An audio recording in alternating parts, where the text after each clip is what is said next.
नमस्ते, मैं हूं किशोर अजवाणी। घड़ी इशारा कर रही है 9 बजे रात का। वक्त 100 बात की एक बात का। 100 बात की एक बात में आज इजराइल के प्रधानमंत्री बेंजामिन नेतन्याहू अपनी कैबिनेट के साथ ताबड़तोड़ बैठकें कर रहे हैं, जिसके बाद बंधकों की रिहाई पर कोई बड़ा ऐलान हो सकता है, यह कहा जा रहा है। यमन के हूथी विद्रोहियों ने समंदर में इजराइल के जहाज को हाईजैक करने का वीडियो जारी कर अमेरिका और इजराइल को सीधी चुनौती दे दी। उत्तर कोरिया की तरफ से अचानक एक रहस्यमयी मिसाइल छोड़ी जाने के बाद जापान और दक्षिण कोरिया में दहशत का माहौल बन गया और उत्तर काशी में मजदूरों को बचाने के लिए सुरंग में पाइप के जरिए एंडोस्कोप कैमरा भेजा गया, जिसकी मदद से पहली बार 12 नवंबर से टनल में फंसे मजदूरों का वीडियो सामने आया। ब्रेकिंग न्यूज, इजराइल के बंधकों पर खबर है कि हमास और इजराइल में बंधकों को लेकर किसी भी पल समझौते की खबर आ सकती है। मतलब हमास की कैद में मौजूद बंधकों की रिहाई का ऐलान किसी भी पल हो सकता है। 7 अक्टूबर के बाद से ही इजराइल की फौज बंधकों को छुड़ाने के लिए एड़ी चोटी का जोर लगा रही है और माना जा रहा है कि हमास के नेताओं के साथ इजराइल की सरकार के समझौते का ऐलान किसी भी पल हो सकता है। इजराइल के प्रधानमंत्री बेंजामिन नेतन्याहू ताबड़तोड़ बैठकें कर रहे हैं।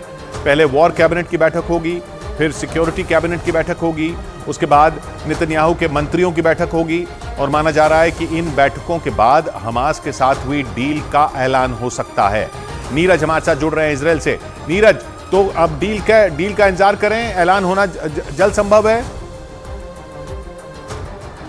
जी किशोर, इजरायली उससे जुड़ी बहुत बड़ी खबर। नेतन्याहू ने वॉर कैबिनेट, सिक्योरिटी कैबिनेट और सरकार की बैठक बुलाई है। अब से महज आधे घंटे के बाद, यानी भारतीय समय के मुताबिक 9:30 बजे वॉर कैबिनेट की बैठक बुलाई गई है और इसके 1 घंटे के बाद सिक्योरिटी कैबिनेट और उसके 1 घंटे के बाद यानी 11:30 बजे सरकार की बैठक बुलाई है। और ये संभावना जताई जा रही है कि इजराइल और हमास के बीच कतर की मध्यस्थता की वजह से एक बड़े बंधकों की रिहाई से जुड़े डील पर मुहर लग सकती है और इस बात की संभावना बहुत अधिक है। अमेरिकी राष्ट्रपति जो बाइडेन की तरफ से और कतर के अधिकारियों की तरफ से भी ऐसे संदेश दिए गए थे कि इस तरह की डील संभव है और अगर ये डील होती है तो इस बात की संभावना है किशोर की 50 बंधकों को रिहा करेगा हमास और इसके बदले में 4 से 5 दिन तक युद्ध पर रोक लगाएगा। लेकिन इसके बदले में इजराइल को फिलिस्तीनी कैदियों को भी रिहा करना होगा और इनकी संख्या 150 के आसपास हो सकती है और 4 से 5 दिन के बाद अगर युद्ध विराम होता है तो उसके बाद फिर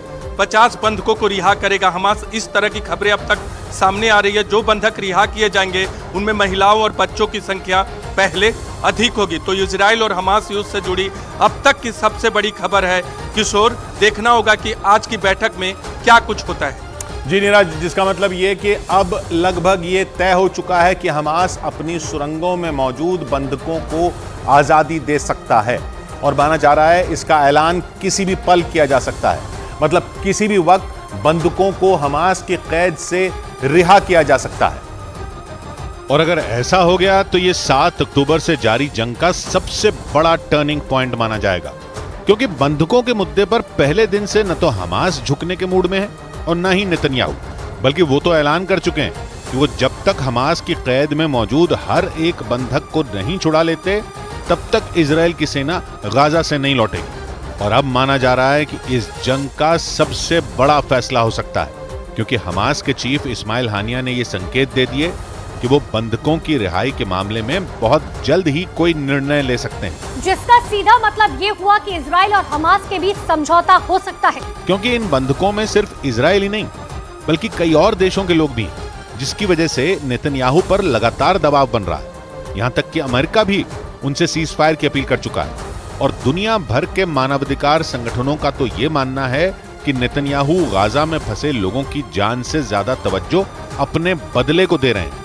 इसलिए अगर हमास उन बंधकों को रिहा करने का ऐलान करता है तो ये नेतन्याहू के लिए बहुत बड़ी जीत मानी जाएगी। और इस बात का इंतजार न सिर्फ इजराइल बल्कि पूरी दुनिया कर रही है, क्योंकि 7 अक्टूबर को हुए हमले के बाद से ही हमास ने करीब 240 लोगों को बंधक बना रखा और अब इस बात की उम्मीद बढ़ गई है कि हमास उन बंधकों को जल्द ही रिहा कर सकता है, क्योंकि इस बार हमास ने ही यह ऐलान किया है कि वो जल्द ही बंधकों की रिहाई के बारे में फैसला ले सकता है।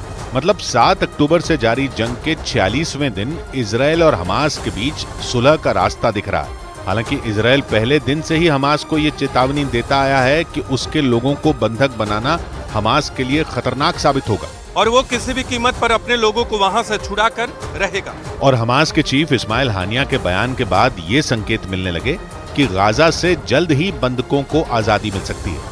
माना जा रहा है कि इजराइल और हमास के बीच मध्यस्थता कराने में सबसे अहम भूमिका कतर और अमेरिका अदा कर रहे हैं।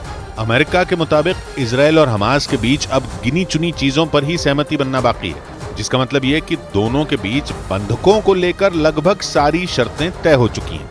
लेकिन खबर है कि इजराइल को इस मामले में कतर पर अब उतना भरोसा नहीं रहा, क्योंकि इससे पहले रफा बॉर्डर के लिए भी कतर ने ही इजराइल और हमास के बीच बातचीत का रास्ता खोला था।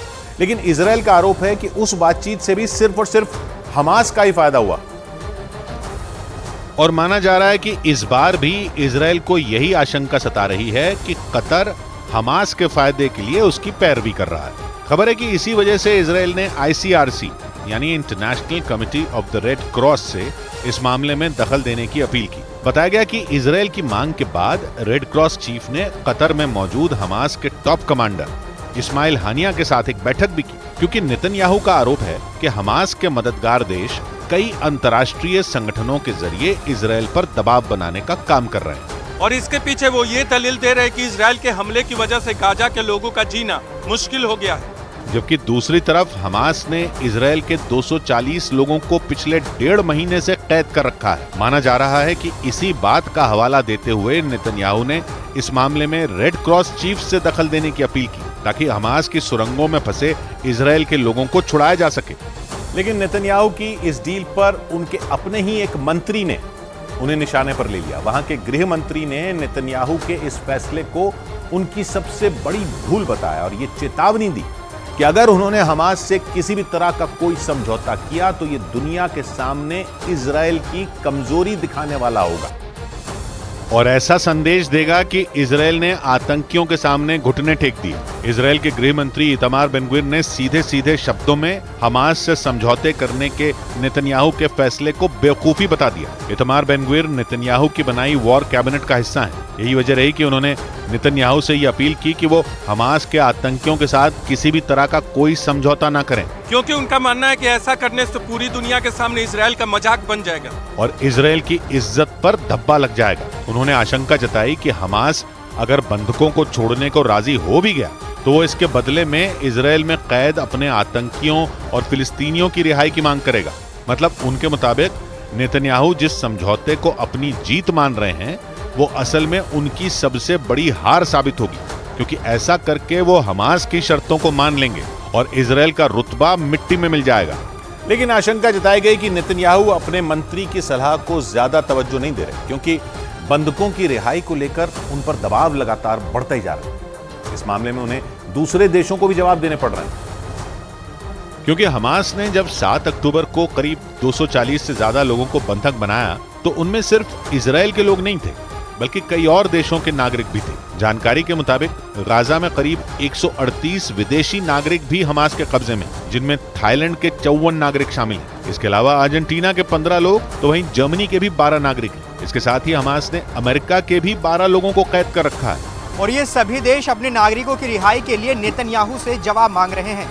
लेकिन नेतन्याहू की दिक्कत सिर्फ यही नहीं है, बल्कि उनके अपने देश में भी विरोध की आग सुलग रही है। तेल अवीव समेत कई शहरों में तो लोगों ने नेतन्याहू के खिलाफ जबरदस्त मोर्चा खोल रखा, क्योंकि इजराइल के लोगों की अपील है कि चाहे जैसे भी मुमकिन हो लेकिन उनके परिवार वालों को हमास की कैद से छुड़ा लिया जाए। और इसी वजह से नेतन्याहू पर बंधकों की रिहाई के लिए सख्त फैसला लेने का दबाव लगातार बढ़ता जा रहा है। हालांकि नेतन्याहू ने इस समस्या से निपटारे के लिए अपनी सेना को गाजा के चप्पे चप्पे पर तैनात कर दिया। गाजा में इजराइल की सेना का जमीनी ऑपरेशन पूरी ताकत से जारी है। नेतन्याहू का दावा है कि उनकी सेना ने हमास के कई ठिकानों तक पहुंचकर वहां जोरदार स्ट्राइक की है। लेकिन इसके बावजूद इजराइल की सेना हमास की कैद से बंधकों को छुड़ा पाने में अब तक कामयाब नहीं हो पाई, जिसके पीछे की सबसे बड़ी वजह हमास के सुरंगों वाले मायाजाल को माना जा रहा है। आशंका है कि हमास ने 7 अक्टूबर को बंधक बनाए लोगों को अपनी इन्हीं सुरंगों में छिपा कर रखा है और इजराइल की सेना हमास के उस पाताल लोक में घुसने का रास्ता ही नहीं ढूंढ पा रही, जिसकी वजह से बंधकों की रिहाई और मुश्किल होती जा रही है।